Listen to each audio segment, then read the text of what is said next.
琴晚已經進行咗好感度調查，配對成功嘅兩位請向前一步，即將可以前往無憂島。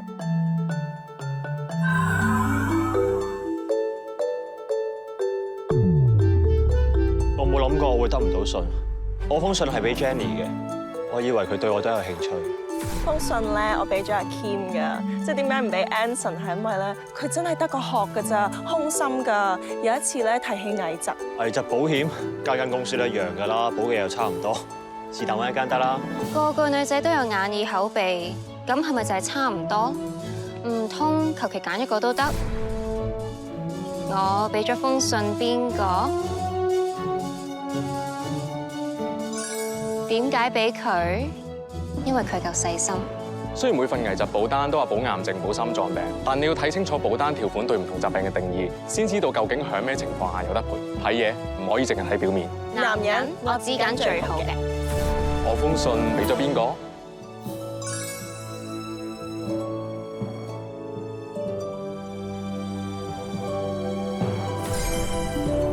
配對成功嘅兩位請向前一步。點解你識咁多關於保險嘅嘢嘅？我買保險之前會做足功課，先上保監局嘅網站研究唔同保險產品嘅特點，仲會比較唔同計劃嘅條款，智慧投保啊嘛。我真係冇揀錯。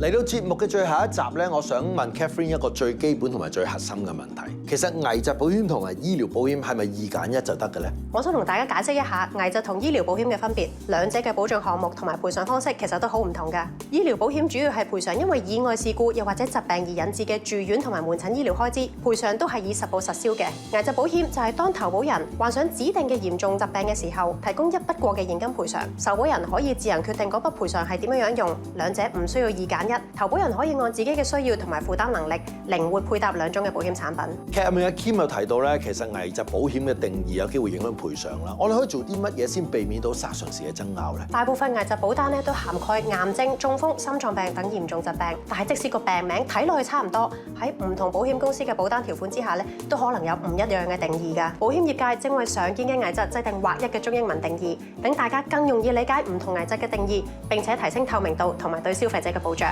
Catherine 嚟到最後有冇啲咩可以提醒翻啲觀眾選購醫療保險嘅時候要多加注意咧？其實最緊要係諗清楚自己嘅需要，再揀最合適自己嘅產品。醫療保險計劃五花八門，唔同嘅計劃嘅保障範圍、賠償額、保費水平、自付額選項都唔一樣。投保人喺做決定之前，應該先了解自己嘅需要，再仔細研究唔同醫療保險計劃嘅條款，根據自己嘅保障需要同埋負擔能力，揀選最適合自己嘅計劃。如果考慮自願醫保計劃，大家亦都可以利用自願醫保計劃網站上面嘅搜尋功能，一次過比較唔同計劃嘅保障範圍，同埋查閱相關保費表。最後，亦都要提醒大家留意保費表列出唔同年齡層嘅保費水平，作為未來保費水平嘅參考。投保人喺選擇計劃嘅時候，應該作較長遠嘅計劃，避免將來因為財政壓力而令到保障中斷。唔該晒 Catherine， 希望咁多位觀眾都對醫療同埋危疾保險了解咗更多啦。智慧投保，揀啱保障先係最好。